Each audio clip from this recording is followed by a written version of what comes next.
ಇನ್ನು ಸಮಾಜವಾದಿ ಪಕ್ಷದ ಹೈಡ್ರಾಮಾಗೆ ಮತ್ತೊಂದು ಟ್ವಿಸ್ಟ್ ಲಭ್ಯವಾಗಿದೆ. ಪಕ್ಷದ ಚಿಹ್ನೆಗಾಗಿ ಅಪ್ಪ ಮಗನ ಕಿತ್ತಾಟ ಶುರುವಾಗಿದೆ. ಸೈಕಲ್ ಚಿಹ್ನೆಗಾಗಿ ಚುನಾವಣಾ ಆಯೋಗಕ್ಕೆ ಫ್ಯಾಕ್ಸ್ ಮೂಲಕ ಮುಲಾಯಂ ಸಿಂಗ್ ಯಾದವ್ ಪತ್ರವನ್ನು ರವಾನೆ ಮಾಡಿದ್ದಾರೆ.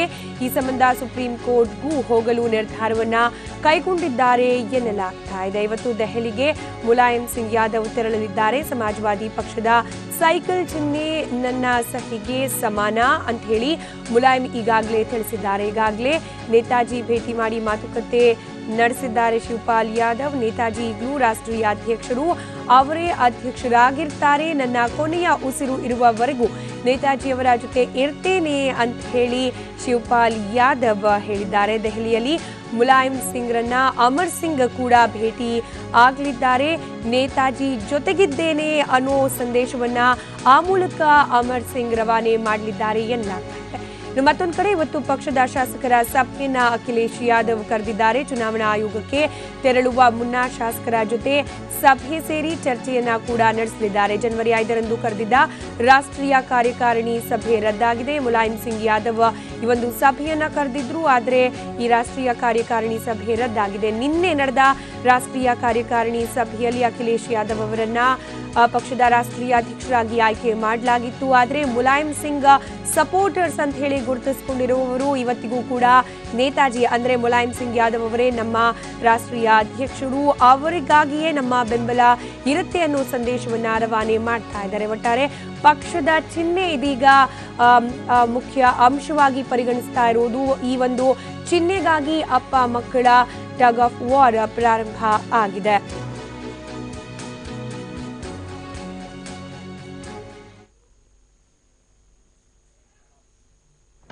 क्योंकि हमने झूठ बोले, न धोखा दिया, न भ्रष्टाचार किया जी, कोई आरोप नहीं लगा सकता है। लगाया तो सुप्रीम कोर्ट में ईमानदार घोषित कर दिया चलो तब बस धन्यवाद। नेताजी अब दिल्ली जा रहे हैं, दिल्ली जा रहे हैं अच्छा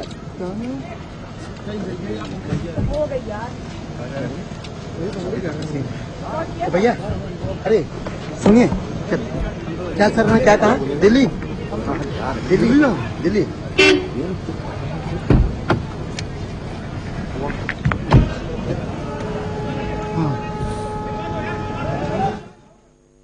इस समय राष्ट्रीय अध्यक्ष हैं और आगे भी रहेंगे और हम नेताजी के साथ मरते दम तक साथ हैं। नहीं आप प्रोवोक ही कर रहे हैं, हमको ढेर प्रोवोक्ट हो रहे हैं। नहीं अखिलेश यादव राष्ट्रीय अध्यक्ष बन मैं रहे हैं। पहले भी किसी दल में नहीं था। जब मैं राज्यसभा बना उस समय तक मैंने समाजवादी पार्टी नहीं ज्वाइन की थी।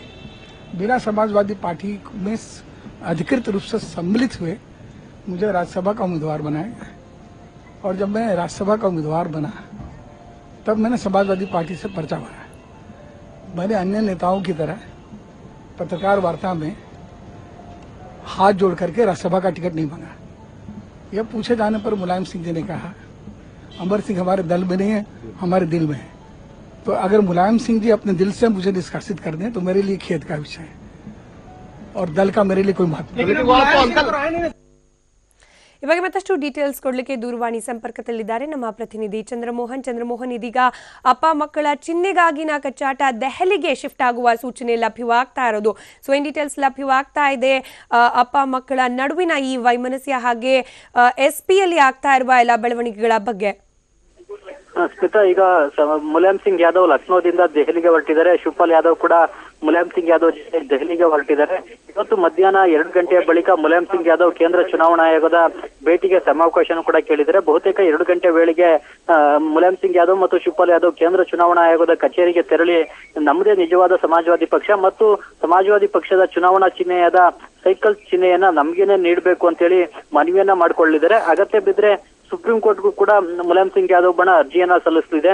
ಯಾವುದೇ ಕಾರಣಕ್ಕೂ ಕೂಡ ಸೈಕಲ್ ಚಿಹ್ನೆಯನ್ನ ಅಖಿಲೇಶ್ ಯಾದವ್ ಅವರ ಬಣಕ್ಕೆ ಕೊಡಬಾರದು ಮತ್ತು ನಿನ್ನೆ ನಡೆದಿರುವ ರಾಷ್ಟ್ರೀಯ ಕಾರ್ಯಕಾರಿಣಿ ಅಸಂವಿಧಾನಿಕ, ನಮ್ಮ ಒಪ್ಪಿಗೆ ಇಲ್ಲದೇ ರಾಷ್ಟ್ರೀಯ ಕಾರ್ಯಕಾರಿಣಿಯನ್ನ ನಡೆಸಲಾಗಿದೆ. ಹಾಗಾಗಿ ಅದಕ್ಕೆ ಮನ್ನಣೆಯನ್ನ ಮಹತ್ವವನ್ನ ಕೊಡಬಾರದು, ಚುನಾವಣಾ ಚಿಹ್ನೆಯನ್ನ ನಮಗೆ ಕೊಡಬೇಕು ಅಂತ ಹೇಳಿ ಕೇಂದ್ರ ಚುನಾವಣಾ ಆಯೋಗಕ್ಕೆ ಮನವಿಯನ್ನ ಮಾಡ್ಕೊಳ್ಳಿದ್ದಾರೆ. ಮತ್ತೊಂದ್ ಕಡೆಯಲ್ಲಿ ಅಖಿಲೇಶ್ ಯಾದವ್ ಬಣ ಕೂಡ ಸೈಕಲ್ ಚಿಹ್ನೆಯನ್ನ ನಮ್ಗೆ ನೀಡಬೇಕು ಅಂತ ಹೇಳಿ ತಮ್ಮ ಬಣಕ್ಕೆ ನೀಡಬೇಕು ಅಂತ ಹೇಳಿ ಕೇಂದ್ರ ಚುನಾವಣಾ ಆಯೋಗಕ್ಕೆ ಮನವಿಯನ್ನ ಮಾಡಿಕೊಂಡಿದೆ. ಇದ್ರ ಬಗ್ಗೆ ಕೇಂದ್ರ ಚುನಾವಣಾ ಆಯೋಗ ತೀರ್ಮಾನವನ್ನ ತೆಗೆದುಕೊಳ್ಬೇಕಾಗುತ್ತೆ. ಆದ್ರೆ ಈಗ ಕೇಂದ್ರ ಚುನಾವಣಾ ಆಯೋಗದ ಬಳಿ ಇದ್ರ ಬಗ್ಗೆ ತೀರ್ಮಾನ ತೆಗೆದುಕೊಳ್ಳುವಷ್ಟು ಸಮಯಾವಕಾಶ ಇಲ್ಲ. ಎರಡು ಬಣದ ವಾದವನ್ನು ಆಲಿಸಿದ ಬಳಿಕ ತೀರ್ಮಾನ ಕೈಗೊಳ್ಳಬೇಕಾಗುತ್ತೆ. ಈಗ ಸಮಯಾವಕಾಶ ಇಲ್ಲದೆ ಇರೋದ್ರಿಂದ ಯಾವುದೇ ಬಣಕ್ಕೂ ಕೂಡ ಸೈಕಲ್ ಚಿಹ್ನೆಯನ್ನ ನೀಡದೇನೆ ಬೇರೆ ಹೊಸ ಚುನಾವಣಾ ಚಿಹ್ನೆಗಳಡಿ ಚುನಾವಣೆಯನ್ನ ಸ್ಪರ್ಧಿಸುವಂತೆ ಎರಡೂ ಬಣಗಳಿಗೂ ಕೂಡ ಕೇಂದ್ರ ಚುನಾವಣಾ ಆಯೋಗ ಸೂಚನೆಯನ್ನ ಕೊಡಬಹುದು. ಸ್ಮಿತಾ. ಎಸ್ ಚಂದ್ರಮೋಹನ್, ಮತ್ತೊಂದು ಕಡೆ ಅಖಿಲೇಶ್ ಯಾದವ್ ಹಾಗೆ ಮುಲಾಯಂ ಸಿಂಗ್ ಅವರ ಪ್ಯಾಚಪ್ಗೆ ಎಲ್ಲೂ ಕೂಡ ಯಾವುದೇ ಸೂಚನೆ ಸಿಗ್ತಾ ಇಲ್ಲ. ಹಾಗೆ ಮತ್ತಷ್ಟು ಬಿರುಕುಗಳು ಜಾಸ್ತಿ ಆಗ್ತಾ ಇರೋದು. ಒಂದ್ ಕಡೆ ಮುಲಾಯಂ ಅವರೇ ನಮ್ಮ ನೇತಾಜಿ, ಅವರೇ ನಮ್ಮ ರಾಷ್ಟ್ರೀಯ ಅಧ್ಯಕ್ಷ ಅನ್ನೋ ಮಾತುಗಳು ಅವರ ಸಪೋರ್ಟರ್ಸ್ ಇಂದ ವ್ಯಕ್ತವಾಗ್ತಿದ್ರೆ, ಇತ್ತ ಅಖಿಲೇಶ್ ಕೂಡ ತನ್ನದೇ ಒಂದು ಗುಂಪನ್ನ ಕಟ್ಕೊಂಡು ಅದನ್ನ ಭದ್ರಪಡಿಸ್ತಾ ಸಾಕ್ತಾ ಇರೋದು. ಸೊ ಇನ್ನೂ ಏನೆಲ್ಲ ಆಗಬಹುದು ಅನ್ನೋ ನಿರೀಕ್ಷೆ ವ್ಯಕ್ತವಾಗ್ತಾ ಇದೆ ಸದ್ಯಕ್ಕೆ ಅಂತ ಹೇಳಿ. ಸ್ಮಿತಾ, ಈಗ ಸುಪ್ರೀಂ ಕೋರ್ಟ್ ಮತ್ತು ಕೇಂದ್ರ ಚುನಾವಣಾ ಆಯೋಗದ ಮೆಟ್ಟಿಲು ಹತ್ತದ ಬಳಿಕಷ್ಟೇ ಬಿರುಸಿನ ರಾಜಕೀಯ ಚಟುವಟಿಕೆಗಳು ಎರಡೂ ಪಾಳ್ಯದಲ್ಲೂ ಕೂಡ ನಡೀಬಹುದು. ಈಗಾಗಲೇ ಅಖಿಲೇಶ್ ಯಾದವ್ ಅವರ ಬಣ ನಿನ್ನೆ ಉತ್ತರ ಪ್ರದೇಶದ ಲಕ್ನೋದಲ್ಲಿರುವ ಸಮಾಜವಾದಿ ಪಕ್ಷದ ಕಚೇರಿಯನ್ನು ಕೂಡ ತಮ್ಮ ವಶಕ್ಕೆ ತೆಗೆದುಕೊಂಡಿದ್ದಾರೆ. ಈಗಾಗಲೇ ನರೇಶ್ ಉತ್ತಮ್ ಅವರನ್ನು ಕೂಡ ರಾಜ್ಯ ಘಟಕದ ಅಧ್ಯಕ್ಷರನ್ನಾಗಿ ಮಾಡ್ಕೊಂಡಿದ್ದಾರೆ. ಶಿವಪಾಲ್ ಯಾದವ್ ಅವರನ್ನು ಕೂಡ ರಾಜ್ಯ ಘಟಕದ ಅಧ್ಯಕ್ಷ ಹುದ್ದೆಯಿಂದ ವಜಾಗೊಳಿಸಿದ್ದಾರೆ.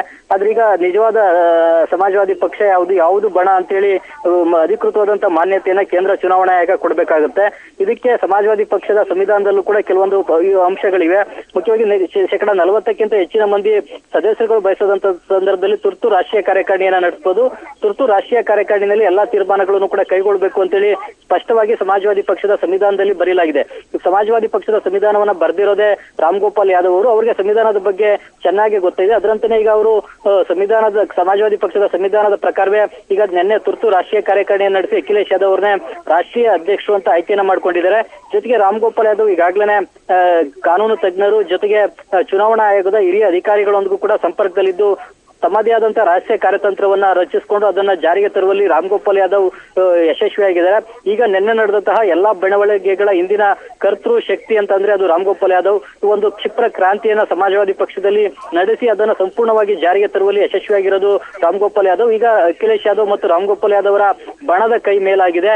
ಈಗ ಮತ್ತೊಂದು ಕಡೆಯಲ್ಲಿ ಎಲ್ಲಾ ನಾಯಕರುಗಳು ಕೂಡ ಮುಲಾಯಂ ಸಿಂಗ್ ಯಾದವ್ ಅವರನ್ನ ತ್ಯಜಿಸಿ ಸಂಪೂರ್ಣವಾಗಿ ಮಗ ಅಖಿಲೇಶ್ ಯಾದವ್ ಕಡೆ ತೆರಳಿದ್ದಾರೆ. ತಮಗೆ ಒಂದ್ ಕಡೆಯಲ್ಲಿ ನಾಯಕರುಗಳ ಬೆಂಬಲ ಇಲ್ಲದೆ ಇದ್ರೂ ಕೂಡ ಮುಲಾಯಂ ಸಿಂಗ್ ಯಾದವ್ ಈಗ ಪಕ್ಷವನ್ನ ತಮ್ಮ ನಿಯಂತ್ರಣದಲ್ಲಿ ಉಳಿಸ್ಕೊಳ್ಳಿಕ್ಕೋಸ್ಕರ ಕೊನೆಯ ಎಲ್ಲಾ ಪ್ರಯತ್ನಗಳನ್ನು ಕೂಡ ನಡೆಸ್ತಾ ಇದ್ದಾರೆ. ಅದಕ್ಕಾಗಿನೇ ಈಗ ದೆಹಲಿಗೆ ಬಂದು ಕೇಂದ್ರ ಚುನಾವಣಾ ಆಯೋಗಕ್ಕೆ ಹೋಗಿ ಮನವಿಯನ್ನು ಕೂಡ ಕೊಡಲಿದ್ದಾರೆ ಮತ್ತು ಅಗತ್ಯ ಬಿದ್ರೆ ಸುಪ್ರೀಂ ಕೋರ್ಟ್ ಮೆಟ್ಟಿಲುವ ಸಾಧ್ಯತೆ ಕೂಡ ಇದೆ. ಸ್ಮಿತಾ. ಧನ್ಯವಾದ ಚಂದ್ರಮೋಹನ್ ಮಾಹಿತಿಗಾಗಿ.